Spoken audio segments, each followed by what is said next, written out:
আসসালামু আলাইকুম সবাইকে, আশা করছি সবাই ভালো আছেন এবং সুস্থ আছেন। চলে আসলাম নতুন আরেকটা ভিডিও নিয়ে। মোটিভ 7C এই স্মার্ট ওয়াচটা রিভিউ করা হয় নাই, তো ভাবলাম যে রিভিউ করে ফেলি।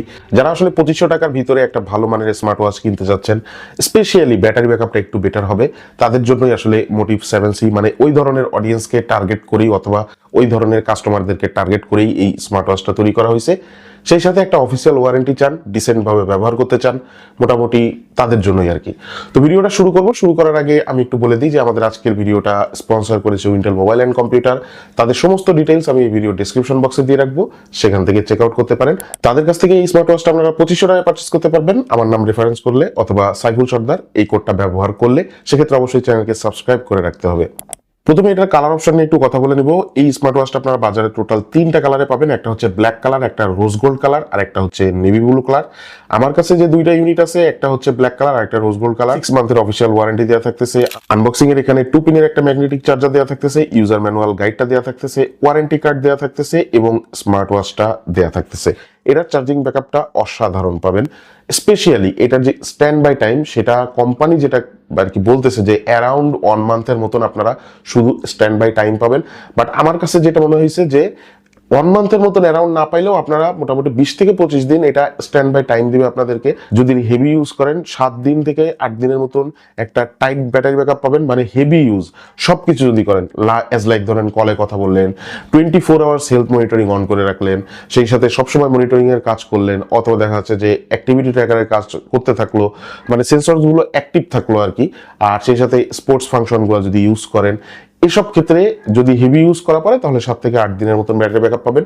আর যদি আপনারা এটা দিয়ে লাইট ইউজ করেন তাহলে 15 দিন কনফার্ম ধরতে পারেন। 14 থেকে 15 দিন মোটামুটি লাইট ইউজ করলে ব্যাটারি ব্যাকআপ পাবেন। তবে একটা জিনিস খেয়াল করে দেখলাম, যদিও এই স্মার্ট ওয়াচের যে ডিসপ্লেটা, এটা কিন্তু অ্যামোলেড ডিসপ্লে না, বাট সেটা না হওয়া সত্ত্বেও আর কি এই স্মার্ট ওয়াচটাতে কিন্তু অলওয়েজ অন ডিসপ্লে দেওয়া থাকতেছে। Build quality all over plastic, বাটনগুলো প্লাস্টিক, ক্রাউন বাটন যেটা, এটা মোটামুটি ভালো বলা যায়, এটাও প্লাস্টিকের, বাট তারপরেও এটা দিয়ে ওয়াচ ফেস চেঞ্জ করতে পারবেন, স্ক্রোলের কাজ করতে পারবেন। ডেডিকেটেড স্পোর্টস কি দেওয়া থাকতেছে এখানে, 22 মিলিমিটারের স্লিক অন স্ট্রাপ দেওয়া থাকতেছে। স্ট্রাপের কোয়ালিটি মোটামুটি বলবো ভালোই বলা চলে আর কি। সেন্সরস গুলো পিছনের দিকে দেওয়া থাকতেছে, প্রয়োজনীয় সকল ধরনের সেন্সরসই দেওয়া থাকতেছে। এই রেঞ্জের ভিতরে স্মার্ট ওয়াচ গুলোতে যত ধরনের সেন্সর আছে সবই আছে। ম্যাগনেটিক স্ট্রেংথটা মোটামুটি ভালো বলবো চার্জারের সাথে আর কি। আর বাকেল ম্যাটেরিয়াল যেটা, এটা মেটালের এবং রিভার্সাং এর একটা ব্র্যান্ডিং করে দেওয়া থাকতেছে। IP68 ওয়াটারপ্রুফ রেটিং থাকতেছে। অ্যাকচুয়ালি IP68 ওয়াটারপ্রুফ রেটিং বলতে এটা হচ্ছে dust proof and waterproof rating. আমি প্রতি ভিডিওতে এটা আপনাদেরকে বোঝাই দেওয়ার চেষ্টা করি। এটা দিয়ে আপনারা মোটামুটি ধুলাবালিতে ওরকম কোনো সমস্যা হবে না ঢাকায় ইউজ করলে। আর যদি আপনারা দেখা যাচ্ছে যে পানির কথা যদি বলি, তাহলে বৃষ্টির পানির ছিটা ফোটা অথবা হচ্ছে বৃষ্টির পানিতে ভিজতে পারবেন। আপনি এটা দিয়ে গোসলও করতে পারবেন, শাওয়ার নিতে পারবেন, দেখা যাচ্ছে যে বাথরুমে যেয়ে গোসল করতে পারবেন। বাট না, এটা নিয়ে আবার সমুদ্রের পানিতে গোসল করতে যাবেন না। মোটামুটি পানি নিয়ে কোনো সমস্যা নাই। IP68 মানে যথেষ্ট রাফ অ্যান্ড টাফ ভাবেই আপনারা ইউজ করতে পারবেন পানিতে। তবে যে কোনো স্মার্ট ওয়াচে আমার মনে হয় না যে শুধু অকারণে পানিতে ভিজানোর কোনো দরকার আছে।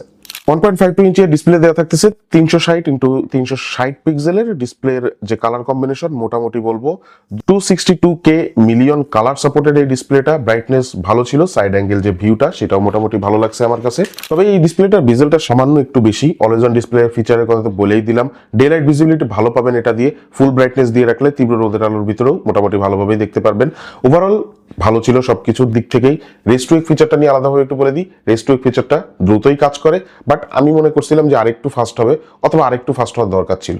24 আওয়ার্স হেলথ মনিটরিং থাকতেছে, heart rate, blood oxygen, stress, এগুলোর সমস্ত কিছু মনিটরিং করতে পারবেন। 100+ স্পোর্টস মোড থাকতেছে। আর এই স্পোর্টস মোড অথবা মনিটরিং যে ফাংশনগুলো, এই সমস্ত কিছু কিন্তু আপনি এর অ্যাপের মাধ্যমে ডিটারমাইন করতে পারবেন। অ্যাজ লাইক এটার অ্যাপের নাম হচ্ছে রিভার্সং ফিট অ্যাপোজ। প্লে স্টোর, অ্যাপ স্টোর দুই জায়গাতেই অ্যাপটা অ্যাভেলেবেল আছে। আপনারা ইনস্টল করে অ্যাপের মাধ্যমেই আপনার যে হেলথ ফাংশনটা মোটামুটি অর্গানাইজড ভাবে দেখতে পারবেন। আর সেই সাথে অ্যাপের মাধ্যমে আপনি কিছু কন্ট্যাক্ট সিনক্রোনাইজ করে রাখতে পারবেন, যেহেতু কল ফাংশন থাকতেছে এখানে। ব্লুটুথ ভার্সন 5.3 দেওয়া থাকতেছে এবং কলের যে কোয়ালিটি সেটা মোটামুটি ভালো পাবেন। স্পিকার, মাইক্রোফোন সমস্ত কিছুই কনভিনিয়েন্ট পজিশনে দেওয়া থাকতেছে। স্পিকারের কোয়ালিটিটা বেশ ভালো, মাইক্রোফোনের কোয়ালিটিও বেশ ভালো। আপনারা এটা দিয়ে কথা বললে মোটামুটি দূরত্বে যদি থাকেন, কনভিনিয়েন্ট দূরত্বে থাকলে মোটামুটি আপনার উপর পাশের ব্যক্তি ভালোভাবেই কথা শুনতে পারে। আউটডোরে আপনি এটা দিয়ে ভালোভাবেই কথা বলতে পারবেন, অসুবিধা ফেস করতে হবে না। ইনডোরে তো কোনো অসুবিধাই নেই, বাট আউটডোরের ক্ষেত্রে যদি আপনি জ্যামের ভিতরে থাকেন, প্রচুর গাড়ি ঘোড়ার আওয়াজ থাকে, সেক্ষেত্রে আপনার একটু প্রবলেম ফেস করা লাগতে পারে। আর সেই সাথে আপনি যদি চান আপনার নিজের ছবি ওয়াচ ফেস হিসেবে ব্যবহার করবেন, অথবা দেখা গেছে যে ওয়াচ ফেস পরিবর্তন করবেন, সেটাও আপনি অ্যাপের মাধ্যমে করতে পারবেন। অ্যাপের ভিতরে 100+ ওয়াচ ফেস দেওয়া থাকতেছে। ওয়াচ ফেসের যে ক্যাটাগরিগুলো সেগুলো যথেষ্ট ভালো। আর ওয়াচ ফেসের যে সিঙ্ক্রোনাইজেশনের যে টাইমটা, এটা আমি প্রাইস রেঞ্জ অনুযায়ী ঠিকঠাক বলবো, ঠিকঠাক আছে মোটামুটি। ব্যাটারি সেগমেন্টের কথা তো আপনাদেরকে বলেই দিলাম, 300 মিলিঅ্যাম্পিয়ারের ব্যাটারি এখানে দেওয়া থাকছে। এটা মনে হয় শুধু বলা হয়েছিল না, ওভারঅল এটার ব্যাটারি ব্যাকআপ আপনারা যথেষ্ট ভালো পাবেন। তো এখন ফাইনালি কনক্লুশনে আসবো যে কারা আসলে এই স্মার্ট ওয়াচটা কিনবেন। অ্যাকচুয়ালি তারাই এই স্মার্ট ওয়াচটা কিনবেন যারা রাউন্ড শেপের ভিতরে সুন্দর দেখতে একটা স্মার্ট ওয়াচ পারচেজ করতে যাচ্ছেন, যেটার বিল কোয়ালিটি মোটামুটি হবে। মোটামুটি এই কারণে বলতেছি, এটার বিল কোয়ালিটি প্লাস্টিক হলেও একেবারে খারাপ না, যথেষ্ট ভালো বিল কোয়ালিটি, আমার কাছে ভালো লাগছে। বাট এটা নিয়ে আপনারা খুব বেশি পানিতে ভিজানোর দরকার নেই, যদিও IP68 রেটিং থাকতেছে। তারপর আমার কাছে মনে হয় যে পানিতে ভিজাইলে হয়তো বা এর কালারটা ডিফেক্ট হইতে পারে। আর যাদের একটু সোয়েটিং এর প্রবলেম আছে, একটু খেয়াল রাখবেন সোয়েটিংটা, মানে ঘামটা যাতে এই স্মার্ট ওয়াচের যে বডিটা, এই বডির পোর্শন একটু কম লাগে, সেক্ষেত্রে কালারটা উঠলেও একটু দেরিতে উঠবে আর কি। আর ওভারঅল সবকিছু মিলিয়ে এই স্মার্ট ওয়াচটা সবই ঠিক আছে। যারা পারচেস করতে চান পারচেস করতে পারেন। হিউজ লেভেলের ব্যাটারি ব্যাকআপ যারা চাচ্ছেন, যে সময় দেখার কাজে বেশি ঘড়ি ব্যবহার করে থাকেন যারা, স্পেশালি বাইকার যারা আছেন, এই ধরনের ক্রাইটেরিয়াগুলো যাদের আছে, যে টাইমটা বেশি দেখা পড়ে, আদার্স ফাংশন খুবই কম ইউজ করা পড়ে, কল ফাংশনটাও কম ইউজ করা পড়ে, বাট অ্যাকচুয়ালি যেটা মেজর দরকার সেটা হচ্ছে যে ভালো ব্র্যান্ডের ব্যাটারি ব্যাকআপ, আর যদি একটা অফিসিয়াল ওয়ারেন্টি থাকে নিশ্চিন্তে ব্যবহার করার জন্য, সেটা তারা পারচেস করতে পারে। তো আজকের ভিডিওটা এখানে শেষ করতেছি। ভালো লাগলে লাইক দিয়ে রাখেন, সেই সাথে চ্যানেলকে আপনি এখনো পর্যন্ত সাবস্ক্রাইব না করে থাকলে সাবস্ক্রাইব করে রাখেন। সবাই ভালো থাকেন, সুস্থ থাকেন, দেখা হচ্ছে ইনশাআল্লাহ নতুন কোনো ভিডিওতে। আসসালামু আলাইকুম।